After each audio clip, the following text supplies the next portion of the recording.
It was the ultimate expression of Nazi hubris and industrial might, a 70-ton behemoth forged of steel, designed not just to win battles, but to shatter the very morale of the enemy. On the battlefield, its massive 88mm gun and nearly impregnable frontal armor earned it a terrifying, mythical reputation. Allied soldiers spoke of it in hushed, almost fearful tones.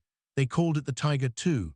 The Germans called it the Königstiger ***, or King Tiger.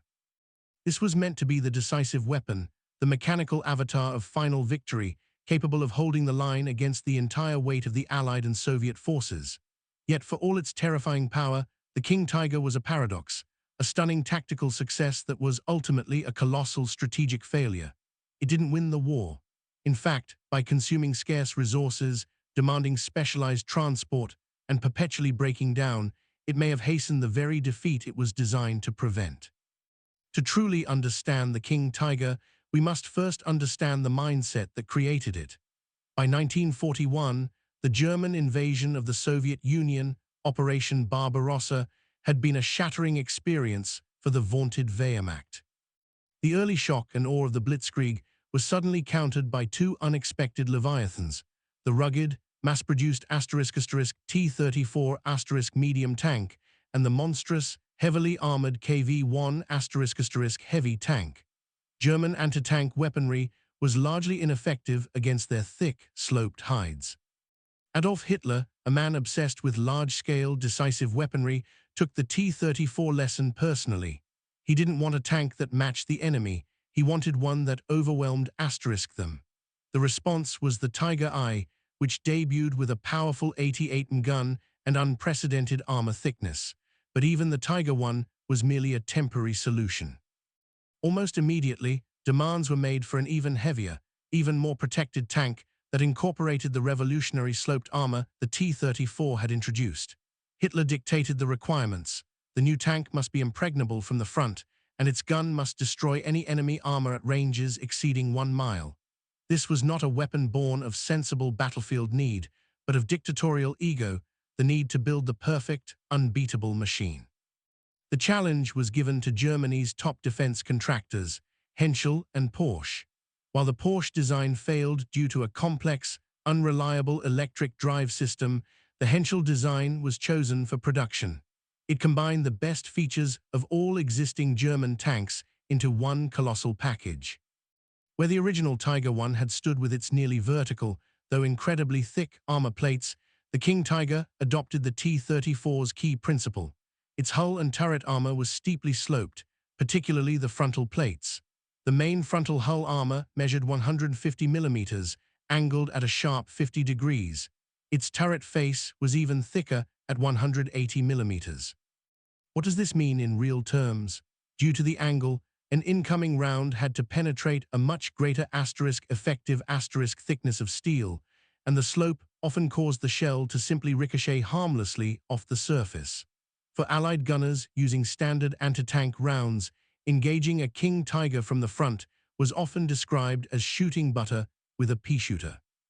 At normal combat ranges, around 1,000 meters, there was almost nothing in the Allied arsenal that could reliably penetrate its frontal plate.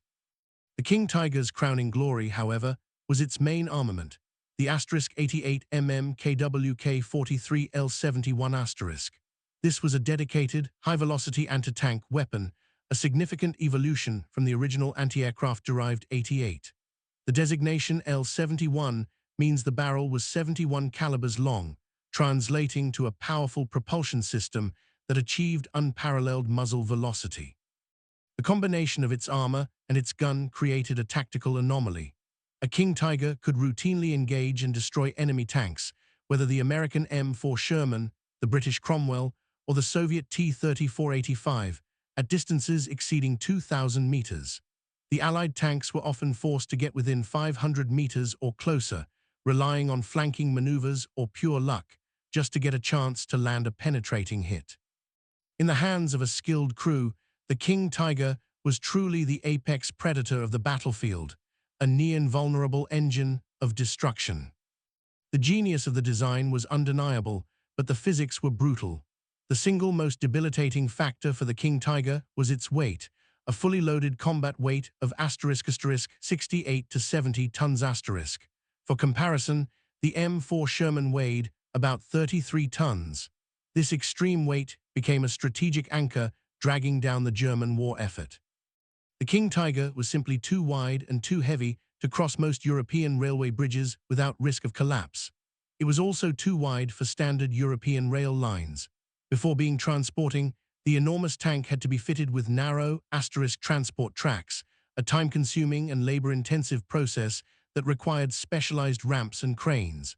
Once it arrived near the front, the wide * combat tracks had to be refitted.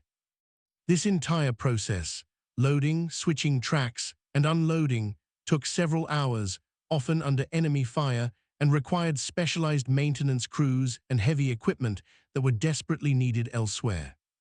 The tank's weight put incredible, constant strain on its mechanical components. The engine, the robust but stressed Maybach HL 230 P30 V12 *, a 700 horsepower engine designed for lighter vehicles, was overworked. As a result, the transmission, and most notoriously the * final drives, the gearboxes that transfer power to the tracks, failed constantly. It was tragically common for a King Tiger to break down * en route to the battle, often before seeing a single enemy. The joke among German tank crews was that the biggest threat to the King Tiger was its own final drive.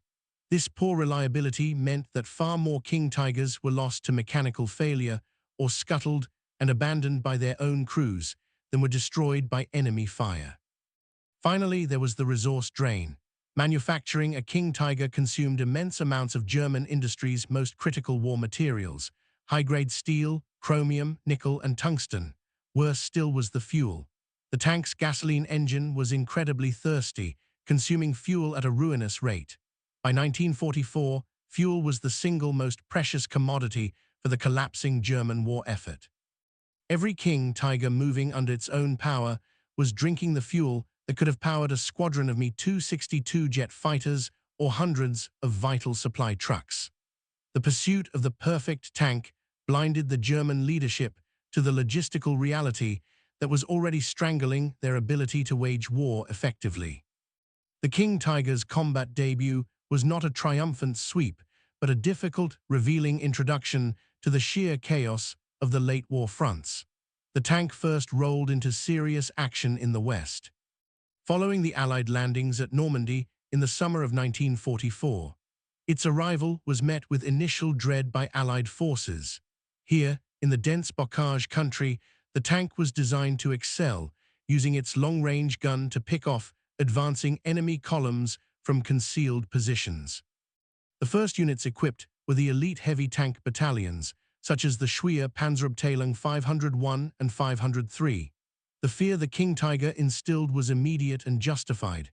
In a head-to-head engagement, the tank was almost untouchable. Allied M4 Shermans, the backbone of the American and British forces, bounced their shells harmlessly off the King Tiger's thick glacis plate, even at close range. For every King Tiger destroyed by enemy fire, it often claimed dozens of Allied tanks, creating a terrifying kill ratio that fueled the legend of German armor. However, Normandy immediately exposed the King Tiger's fundamental weaknesses. The cramped, hedge-lined terrain was a nightmare for a 70-ton machine. Its immense width made maneuvering impossible on narrow roads, and its weight meant it often bogged down in the soft Norman soil. More critically, the relentless Allied air superiority, the famous Jabos, or fighter bombers, turned every road into a death trap. A King Tiger stalled by a transmission failure became a massive, stationary target for rocket-firing Typhoons and P-47 Thunderbolts, which could disable or destroy the immobilized giants from above. The strategic advantage of the tank was often neutralized by the air power the German High Command had long since sacrificed. While Normandy offered tactical problems, the vast Eastern Front offered sheer, unending annihilation. Here, the King Tiger faced not just powerful Soviet tanks like the IS-2, but the unforgiving brutality of deep battle operations and the immense weight of Soviet industry. Soviet doctrine emphasized not tactical tank duels, but mass movement and breakthrough. When a King Tiger unit appeared, The Soviets rarely engaged them head-on with their own armor. Instead, they relied on infantry with anti-tank rifles, massed artillery fire, and overwhelming numerical superiority. The tank's extreme weight meant traversing the muddy, unpaved terrain of Poland and Russia was a nightmare. Bridges were often unusable, and the constant stress of movement led to mechanical failure rates that soared to catastrophic levels. German records show units often arriving at the front with only a fraction of their tanks operational. The rest were broken down along the supply route, awaiting recovery that often never came. A single, functioning King Tiger was a beast of unparalleled power, but three more lay useless behind it, absorbing mechanics and recovery vehicles. The King Tiger versus the IS-2 Stalin tank was one of the few true peer-to-peer heavy tank duels of the war. The IS-2 wielded a massive 122 gun. While the IS-2's gun was often less accurate and slower to reload than the King Tiger's 88, it packed a massive explosive punch, and at medium ranges could pose a serious threat to the King Tiger's turret. The battles involving these two giants were brutal, high-stakes affairs that represented the last peak of tank design before the war's inevitable conclusion. To the world, the King Tiger was a monster. To the five-man crew trapped inside, it was a volatile, deafening, and exhausting home. Life inside the King Tiger was defined by contradictory emotions, fear and frustration. There was an immense psychological confidence that came from knowing that, statistically, almost nothing the enemy had could penetrate the armor you were sitting behind. This fostered an aggressive confidence that led to extraordinary battlefield feats by ace commanders like Kurt Nispel and Otto Karius. However, this confidence was perpetually undermined by the mechanical reality. The crew lived with the constant, grinding fear of a final drive failure. Breaking down meant becoming a static pillbox, vulnerable to infantry assault, flank attacks, and the devastating accuracy of Allied artillery or air attack. A broken King Tiger was a death sentence, or, at best, a walk into captivity. The work was physically demanding, manually traversing the massive turret, though power-assisted, and loading the enormous 88mm shells required immense strength and synchronization, especially in the deafening confines of the fighting compartment. The sheer noise and heat from the engine and gun were physically draining. For the King Tiger crew, every deployment was a gamble not just against the enemy, but against the tank itself. The best tank on the battlefield was often its own worst enemy. The King Tiger played a central and tragic role in Hitler's final, desperate offensive, the Battle of the Bulge in December 1944. The plan was to use a mass concentration of German armor, including nearly 150 King Tigers, to punch through the weak Allied lines in the Ardennes forest, seize Antwerp, and force a negotiated peace. The offensive was tailor-made for the tank's strengths, a surprise attack that could achieve rapid deep penetration, utilizing heavy forest cover to mitigate Allied air power. For a brief, terrifying moment, it worked. Units like Kampfgruppe spearheading the attack used the King Tiger to devastating effect, crushing American resistance and causing widespread panic. But the fundamental flaws of the machine proved fatal to the entire offensive. The King Tigers consumed fuel at an outrageous rate, and supply lines quickly broke down. When Paper's unit ran out of fuel deep within enemy territory, the tank's logistical burden turned into a crippling liability. These magnificent, nearly new tanks had to be abandoned and destroyed by their own crews to prevent capture, leaving behind smoking monuments to strategic failure. The loss of nearly all the assembled King Tigers in the Ardennes was an irreplaceable blow to the German armored reserve, one from which they would never recover. As 1945 dawned, the sheer tactical supremacy of the King Tiger could no longer mask its overwhelming strategic cost. The war had become a battle of attrition, and Germany was losing on the ledger of industrial output. A single King Tiger consumed material resources that could have equipped entire companies of infantry or built 3 to 4 reliable, medium-weight tanks like the Panther or the Panzer IV. The focus on producing this technological apex was a profound misallocation of resources in a total war scenario. While the King Tiger was engineered to be nearly indestructible by Allied guns from the front, it was completely vulnerable to the relentless, crushing weight of Allied mass production. The Allies, particularly the Americans, operated on an industrial scale Germany could never match. They didn't need a tank that won every duel.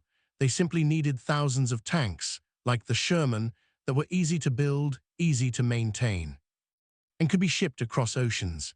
The loss of a Sherman was a tragedy for its crew. The loss of a King Tiger was a debilitating blow to Germany's entire armored reserve. Every King Tiger lost, whether to enemy fire, mechanical breakdown, or abandonment, was almost impossible to replace, while the Allied assembly lines never slowed. The King Tiger's complexity became a logistical albatross. Its specialized components demanded highly trained mechanics, extensive repair workshops, and a continuous supply chain for rare and high-quality parts. As German industry was bombed into ruin and supply lines were shattered by constant aerial attack, the maintenance system collapsed. The German army began to suffer from the parked tank syndrome. Units often had dozens of tanks sitting stationary in rear depots, requiring minor but critical repairs, a broken final drive, a seized transmission, or a cracked torsion bar that could not be fixed due to a lack of parts, fuel, or personnel. This meant that even though the German military technically owned thousands of tanks, only a fraction were operational at any given time, crippling their ability to mount coordinated defense or counterattacks. The King Tiger, being the most complex, suffered the highest rates of non-combat incapacitation. In the last desperate months of the war, the few remaining King Tigers were used not for offensive maneuvers, but as defensive strongpoints. They became mobile pillboxes, often dug into defensive positions to use their thick armor and powerful guns to maximum effect against advancing Soviet and Allied columns. In the brutal urban fighting for Hungarian cities, and ultimately the battle for Berlin, the King Tiger's flaws were thrown into stark relief. Its size and poor maneuverability were a crippling handicap in narrow city streets, making it vulnerable to close-quarters attacks by Soviet infantry armed with high-explosive charges and anti-tank weapons like the Panzerfaust. Yet even in these final moments, the King Tiger could deliver a spectacular, albeit fleeting, performance. The last stand units, often composed of hastily trained crews and old hands, inflicted heavy casualties. In the streets surrounding the Reichstag, the King Tigers remained a terrifying threat, often requiring coordinated fire from multiple Soviet IS-2s or the engagement of heavy siege artillery to dislodge. But these were individual acts of defiance, not strategic maneuvers. When the tank ran out of fuel, ammunition, or simply broke down, the crew had no choice but to scuttle the vehicle and join the desperate infantry fighting. The story of the King Tiger is a perfect summation of Germany's war trajectory. It represents the fatal fascination with technological Überlegenheit, superiority, at the expense of strategic necessity. Was the King Tiger the best tank of World War II? Tactically, yes. Its combination of armor and firepower made it unmatched in a defensive, long-range engagement. It produced kill ratios that remain astonishing. But was it the right tank for Germany? Strategically, unequivocally no. It was a beautiful machine built for a war Germany could no longer afford to fight. The cost of its perfection, the crippling fuel consumption, the ruinous manufacturing demands, the unreliable mechanics, and the logistical nightmare of transport was a heavy tax levied on a collapsing nation. The King Tiger absorbed the vital resources that should have been spent on securing air superiority or building the reliable, mass-produced vehicles needed to sustain the vast fronts. The King Tiger stands today as a compelling historical monument, a massive, terrifying example of how the pursuit of technological perfection can utterly derail sound military strategy. It wasn't the tank that failed Hitler. It was Hitler's blind, arrogant faith in overwhelming technology that ultimately failed the tank, turning the ultimate weapon into a strategic dead end. The sound of the King Tiger's monstrous engine, the swoosh of its unparalleled 88 gun, and the sight of its massive profile are etched into the memory of WWII. It remains a legend, a beast of iron and fire. But the true path of the Panzer wasn't a path to victory. It was a path choked with mechanical failures, burnt fuel, and the tragic consequences of building a war machine that was simply too powerful, too complicated, and too late.